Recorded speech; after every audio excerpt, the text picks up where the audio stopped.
அனைவருக்கும் மகேஷ் அருளின் அன்பு வணக்கங்கள். இன்னைக்கு காலையில என் குழந்தைங்கள ஸ்கூல் விட்டுட்டு மார்க்கெட் போறப்போ ஒரு டீ கடையில ஒரு போஸ்டர் பார்த்தேன். அந்த போஸ்டரை பார்த்து ரொம்ப ஷாக் ஆயிட்டேன்.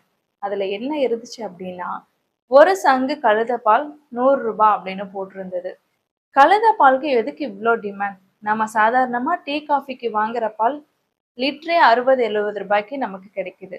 ஆனா கழுதப்பால் ஒரு சங்கு ₹100 அப்படின்றப்போ அப்படியே அதுல என்ன இருக்கு அப்படின்னு ஒரு குழப்பம்.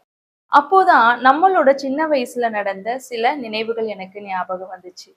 என்னன்னா, நம்ம சரியா படிக்கலனாலோ, சரியா மார்க் எடுக்கலனாலோ, நம்மளோட அப்பாவா இருக்கட்டும், அம்மாவா இருக்கட்டும், டீச்சரா இருக்கட்டும், "நீ சரியா படிக்கலன்னா கழுத மேய்க்க தான் லாயக்கு" அப்படின்னு சொல்லி திட்டுவாங்க.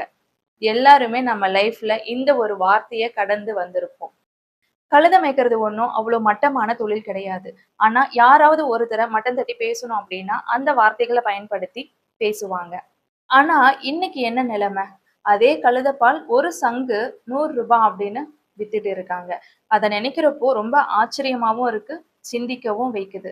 நம்ம அவமானம்னு நினைச்ச ஒரு தொழில் இன்னைக்கு உலகமே வியந்து பார்க்குற அளவுக்கு வளர்ந்துட்டு இருக்கு. எதனால கழுதப்பாலுக்கு இவ்ளோ டிமாண்ட்? காரணம் என்ன அப்படின்னு பார்த்தோம்னா, அந்த கழுதப்பால அழகு சாதன பொருட்கள் தயாரிக்கிறதுக்கும், பல ஹெல்த் மிக்ஸ் ப்ராடக்ட் தயாரிக்கிறதுக்கும் மூலப்பொருளா பயன்படுத்திட்டு இருக்காங்க. அதனால தான் இன்னைக்கு கழுதப்பால் இவ்ளோ டிமாண்ட்ல இருக்கு. நம்ம சமுதாயத்துக்கு ஒரு பழக்கம் இருக்கு. யாருமே செய்யாத ஒரு புது விஷயத்த யாராவது ஒருத்தர் செஞ்சாங்க அப்படின்னா, மட்டம் தட்டி பேசுறது, கேவலமா பார்க்கிறது. ஆனா, அதே மனுஷன் அந்த தொழில்ல வளர்ந்து நிக்கிறாங்க அப்படிங்கிறப்போ வியப்பாவும், ஆச்சரியமாவும் பார்ப்பாங்க.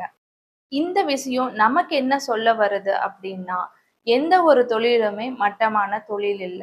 நீங்க செய்யற தொழில் எதுவா இருந்தாலும், அதுல நீங்க நேர்மையாவும், உங்களோட தொடர் உழைப்பையும் நீங்க போட்டுட்டு இருக்கீங்க அப்படின்னா, கண்டிப்பா வெற்றி நிச்சயம் தான். அப்போ அந்த காலத்துல எந்த ஒரு தொழில எல்லாரும் மட்டமா, கேவலமா பேசுனாங்களோ, அதே தொழில கையில எடுத்து செஞ்சவங்க இன்னைக்கு உயரத்துல உலகமே திரும்பி பார்க்கிற இடத்துல இருக்காங்க அப்படின்னு தான் நம்ம சொல்லணும். யாராவது ஒருத்தங்க நீங்க செய்யற தொழில பார்த்து, "நீ எல்லாம் இதுக்கு தான் லாயக்கு. உனக்கு இது மட்டும் தான் வரும்" அப்படின்னு கிண்டல் பண்றாங்க அப்படின்னா, அதையெல்லாம் நீங்க உங்களோட வெற்றிக்கான படிக்கட்டுகளா மாத்துங்க. மத்தவங்க என்ன சொல்லுவாங்கன்னு நீங்க யோசிச்சுட்டு இருந்தீங்க அப்படின்னா, நீங்க அதே இடத்துல தான் இருக்க முடியும். அதையெல்லாம் கடந்து போக பழகுங்க. உங்களோட விடாமுயற்சி, தொடர் உழைப்ப நீங்க குடுத்துக்கிட்டே இருங்க. இ உங்கள பத்தி பேசுனவங்க அதே இடத்துல இருந்து உங்களோட உயரத்த பார்க்க ஆரம்பிப்பாங்க. இனிமே யாராவது உங்கள பார்த்து நீ எதுக்குமே லாயக்கு இல்ல அப்படின்னு சொன்னாங்கன்னா, அவங்கள எல்லாம் சின்ன ஸ்மைலோட கடந்து போங்க. ஏன்னா, நமக்கு நம்மளோட இலக்கு தான் முக்கியம்.